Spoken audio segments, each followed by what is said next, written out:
ఇప్పుడు topic use context hook. ఈ use context hook ఏంటంటే, ఎగ్జాంపుల్ మనకొక కాంపోనెంట్ ఉంది.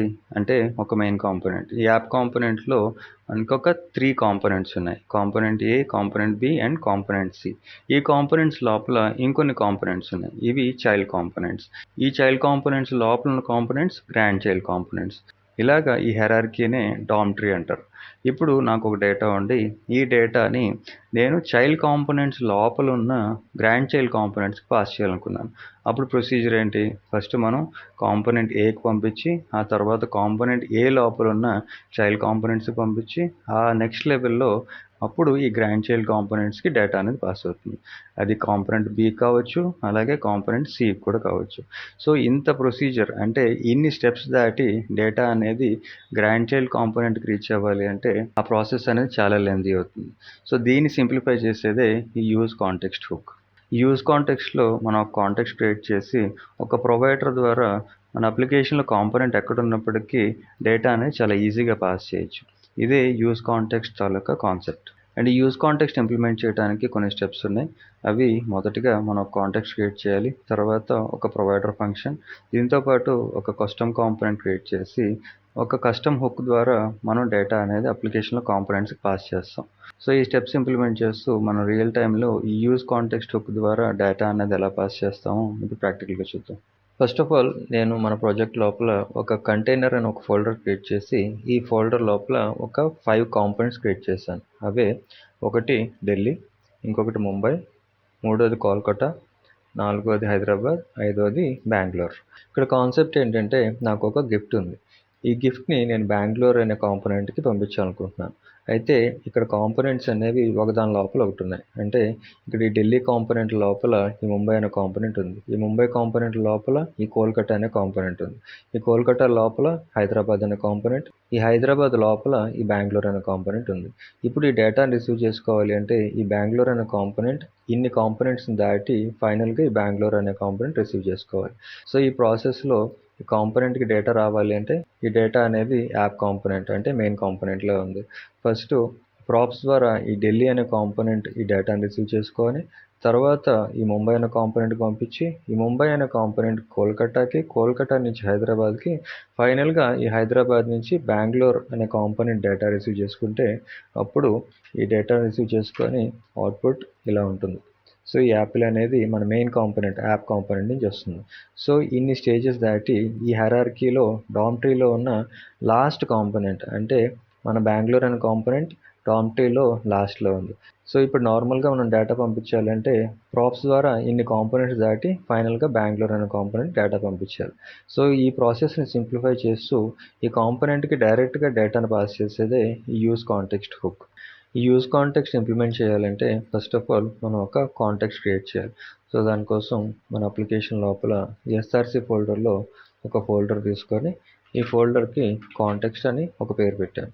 ఇప్పుడు ఈ కాంటెక్స్ట్ ఫోల్డర్ లోపల నేను ఇంకొక ఫైల్ క్రియేట్ చేసి దీనికి ఎగ్జాంపుల్ కాంటెక్స్ట్ అని ఒక పేరుతో ఒక ఫైల్ క్రియేట్ చేసి ఈ ఫైల్ లోపల ఇప్పుడు మనం ఒక కాంటెక్స్ట్ క్రియేట్ చేస్తాం. అది ఎలా అంటే ఫస్ట్ కాంటెక్స్ట్ క్రియేట్ చేయడానికి మనం క్రియేట్ కాంటెక్స్ట్ అనే హుక్ ఇంపోర్ట్ చేసుకోవాలి. Import curly braces create context. ఈ హుక్ ఇంపోర్ట్ చేసుకున్న తర్వాత మనం ఏదైనా ఒక పేరుతో ఈ క్రియేట్ కాంటెక్స్ట్ క్రియేట్ చేయొచ్చు. అది ఎలా అంటే కాన్స్ట్ అనే కీవర్డ్ తీసుకొని ఎగ్జాంపుల్ కింద నేను గిఫ్ట్ కాంటెక్స్ట్ అని ఒక పేరు పెట్టాను. ఈ క్రియేట్ కాంటెక్స్ట్ హుక్ని ఈ గిఫ్ట్ కాంటెక్స్ట్ అనే వేరియబుల్కి అసైన్ చేశాను. ఇప్పుడు నెక్స్ట్ స్టెప్లో మనం ఒక ప్రొవైడర్ ఫంక్షన్ క్రియేట్ చేయాలి.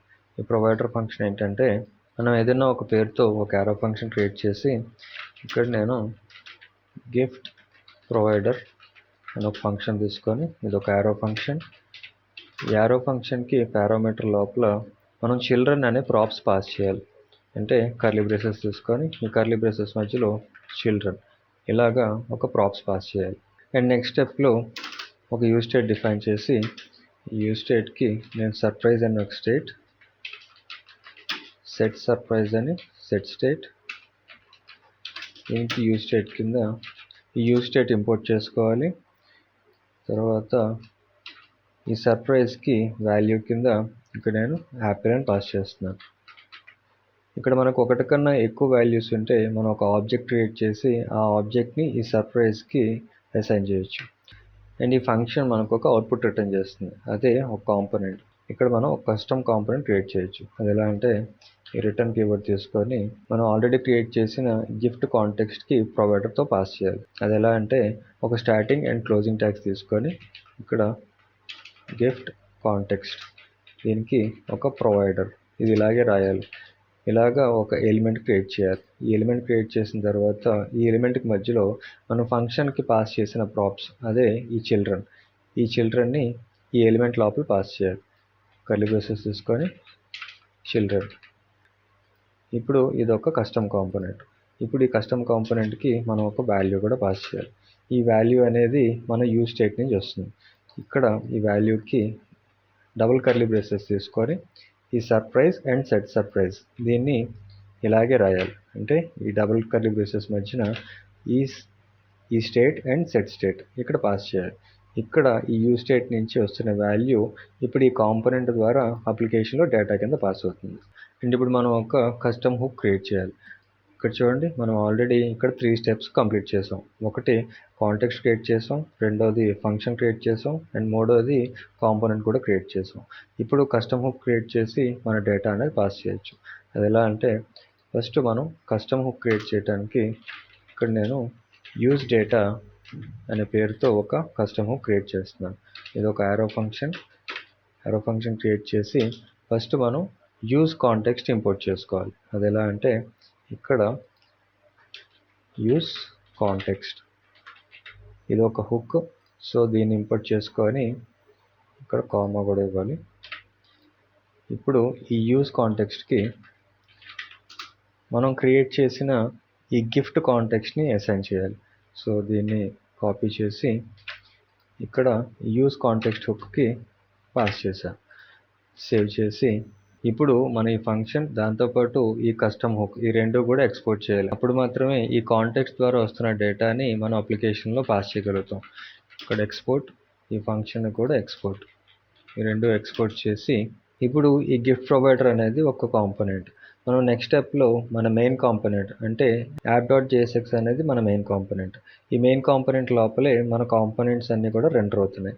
సో ఇక్కడ మనం ఫస్ట్ ఆఫ్ ఆల్ ఈ గిఫ్ట్ ప్రొవైడర్ అనే కాంపోనెంట్ని ఇంపోర్ట్ చేసుకొని ఈ గిఫ్ట్ ప్రొవైడర్ కాంపోనెంట్ లోపల మనకి రెండర్ అవుతున్న కాంపోనెంట్స్ని ర్యాప్ చేయాలి. సో ఈ గిఫ్ట్ ప్రొవైడర్ లోపల మనకి ఢిల్లీ అనే కాంపోనెంట్ నుంచి మిగతా కాంపోనెంట్స్ రెండర్ అవుతున్నాయి. సో దీన్ని ఈ గిఫ్ట్ ప్రొవైడర్ కాంపోనెంట్ లోపల ర్యాప్ చేశాను. ఇప్పుడు ఏంటంటే మనకి కాంటెక్స్ట్ ద్వారా వస్తున్న డేటా అంతా కూడా మనం ఈ గిఫ్ట్ ప్రొవైడర్ ద్వారా ఈ మిగతా కాంపోనెంట్స్కి డేటా అనేది పాస్ చేస్తున్నాం. ఇప్పుడు ఈ ప్రాప్స్ అవసరం లేదు, తీసేస్తున్నాను. ఇప్పుడు ఈ కాంటెక్స్ట్లో మనం క్రియేట్ చేసిన డేటా ఏదైతే ఉందో దాన్ని మిగతా కాంపోనెంట్స్లో యూజ్ చేసుకోవాలి అంటే మనం త్రూ ఈ కస్టమ్ హుక్ ద్వారా ఆ డేటా అనేది యూజ్ చేసుకోవచ్చు. అది ఎలా అంటే ఫర్ ఎగ్జాంపుల్ ఈ ముంబై అనే కాంపోనెంట్ లోపల ఈ కాంటెక్స్ట్ నుంచి వస్తున్న డేటాని యూజ్ చేయాలనుకుంటున్నాను. సో దానికోసం ఫస్ట్ ఆఫ్ ఆల్ నేను కస్టమ్ హుక్ని ఇంపోర్ట్ చేసుకోవాలి. అది ఎలా అంటే ఇంపోర్ట్ కర్లీ బ్రేసెస్ తీసుకొని ఇక్కడ మన కస్టమ్ హుక్ పేరు యూజ్ డేటా. ఈ యూజ్ డేటా హుక్ని ఇంపోర్ట్ చేసుకొని ఇప్పుడు నెక్స్ట్ స్టెప్లో మనకి డేటా అనేది ఈ స్టేట్ నుంచి వస్తుంది. ఈ స్టేట్ పేరు ఏంటి? సర్ప్రైజ్. సో ఇప్పుడు దీన్ని డీస్ట్రక్చర్ చేసి అంటే మన ముంబై కాంపోనెంట్ లోపల కాన్స్ట్ కర్లీ బ్రేసెస్ తీసుకొని డీస్ట్రక్చరింగ్కి మన స్టేట్ పేరు సర్ప్రైజ్.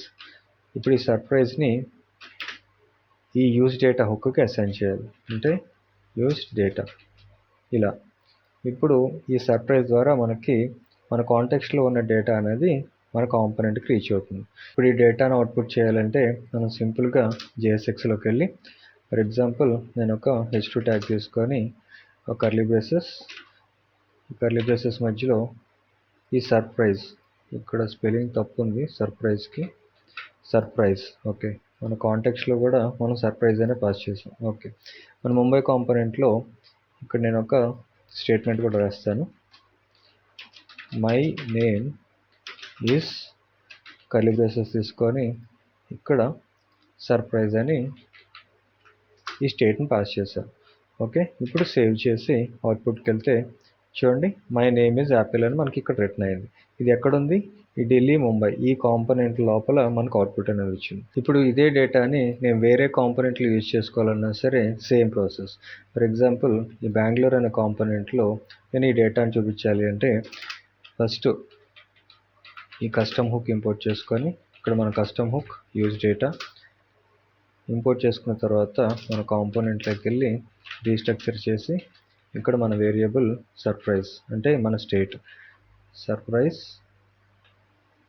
స్పెల్లింగ్ మళ్ళీ తప్పు సర్ప్రైజ్ ఓకే దీన్ని మన కస్టమ్ హుక్కి అసైన్ చేసి అండ్ నెక్స్ట్ స్టెప్లో మనం ఎక్కడైతే వాల్యూ చూపిద్దాం అనుకుంటున్నామో అక్కడ ఈ స్టేట్ని పాస్ చేస్తే మనకు అవుట్పుట్ అనేది వస్తుంది. ఇక్కడ నేను సర్ప్రైజ్ అని పాస్ చేసి సేవ్ చేస్తే ఇక్కడ మన app.js కూడా ఫైల్ సేవ్ అయ్యలేదు, దీన్ని కూడా సేవ్ చేశాను. ఇప్పుడు అవుట్పుట్కి వెళ్తే చూడండి మనకి ఇక్కడ యాపిల్ అని అవుట్పుట్ వచ్చింది. సో ఇప్పుడు నేను కాంటెక్స్ట్లోకి వెళ్ళి ఈ యాపిల్ అనే వాల్యూని మారుస్తాను.